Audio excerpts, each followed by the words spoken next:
The laughter hit me first sharp, careless, and far too familiar. It sliced through the low hum of chatter, glasses clinking, and the lazy rhythm of jazz spilling from the speakers. When I turned toward the sound, I saw her, my wife Elena, tilting her head back, her hand brushing the arm of the man beside her. His name was Ryan. Her coworker. The same one she'd mentioned a few too many times lately. Something cold tightened in my chest. I tried to swallow it, but it tasted like metal. The party was in full swing inside the glass-walled conference hall of her company. Rows of champagne flutes glittered beneath dim amber lights. Executives laughed too loudly, and every smile felt rehearsed. But Elena looked real. Effortless. Her cheeks glowed. The kind of glow that doesn't come from office lighting or makeup. Came from being seen. When she finally noticed me across the room, her expression flickered, just for a heartbeat, before she smiled that polished, perfect smile she used in board meetings. "There you are," she said when I reached her. Her tone was bright, but her eyes darted to Ryan, who stood too close. "Yeah," I replied, keeping my voice even. "I wouldn't want to miss the show." Ryan extended his hand like he was doing me a favor.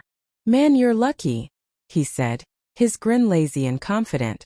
"We've all been saying Elena's the real star of the firm. She kills every presentation."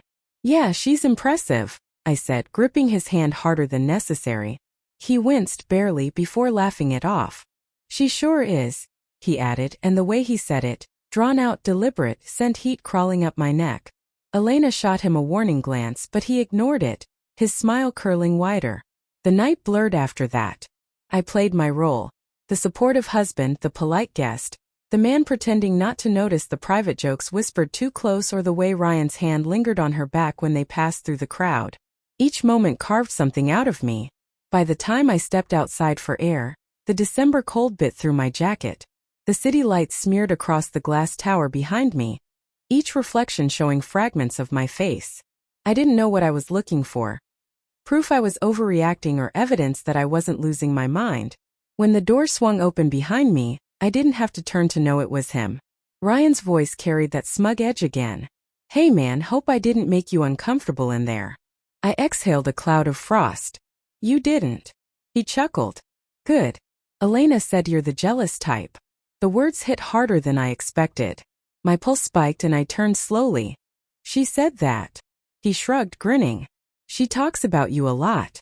In fact, she said you used to be different, more fun. Guess marriage changes people." For a moment I didn't move. I just stared at him. The slicked back hair, the loosened tie, the arrogance of someone who'd never faced consequences. Then he added softly, "Don't worry, man. I'm not the type to cross lines." I smiled. It wasn't friendly. "Funny. You already have." Something flickered in his eyes, uncertainty maybe, but he covered it fast. "Relax, it's just banter." I stepped closer. "Then let's keep it that way." Before he could respond, the door opened again. Elena appeared, her expression sharp and pale. "What's going on?" "Nothing," Ryan said too quickly. "Just talking." But she could tell. Her eyes darted between us, panic threading her voice. "Ryan, go inside." He hesitated like he wanted the last word, but my stare sent him retreating. When he disappeared, the silence between us felt heavier than the winter air. "Why would he say that?" I asked quietly. "That you said I was jealous?" She shook her head. "He's twisting things. You know how he is." "No, I don't," I said. "But you do." Her lips parted but no sound came out. Her breath fogged between us, vanishing before she could form an answer. I wanted to believe her. God, I wanted to. But memory has its own cruel sense of timing. I remembered the late nights, the silenced notifications, the scent of cologne that wasn't mine lingering on her coat. "Elena," I said, my voice breaking in ways I didn't expect, "just tell me.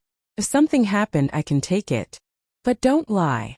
She stared at me, eyes glassy, tears trembling at the edges. "It was one night," she whispered. "I thought it was a mistake. I thought if I pretended it didn't happen, maybe it would stop feeling real." The world tilted. The sound of traffic faded, replaced by the hollow thud of my heartbeat. "Why him?"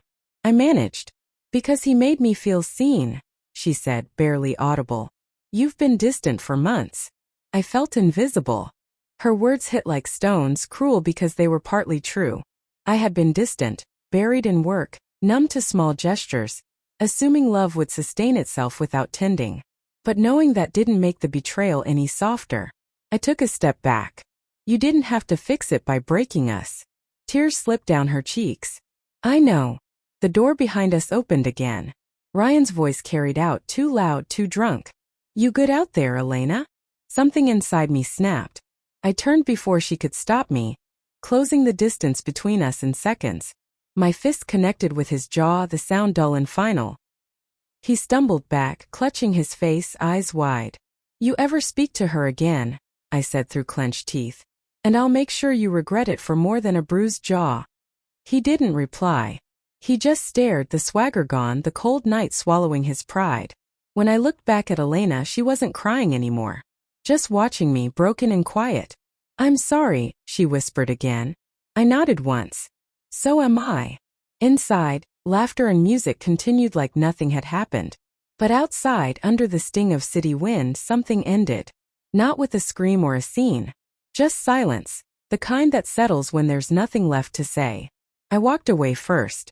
She didn't follow.